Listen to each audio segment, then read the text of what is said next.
Introduction to the keyboard. So, here you have an overview of the keyboard that I use for this course.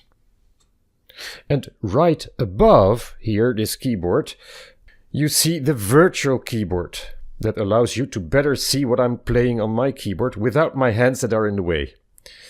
So as you can see, the virtual keyboard always shows exactly the same notes that I'm playing on my keyboard.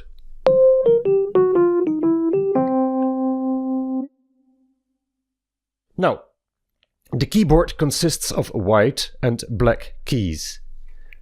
The white and black keys are organized in a special way. You can see a repetitive pattern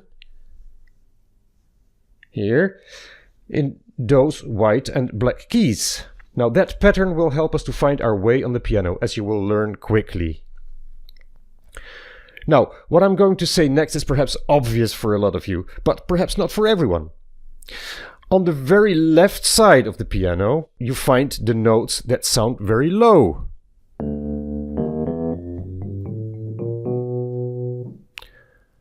On the very right side, you find the notes that are very high.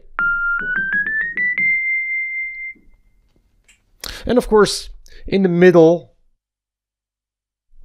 just here,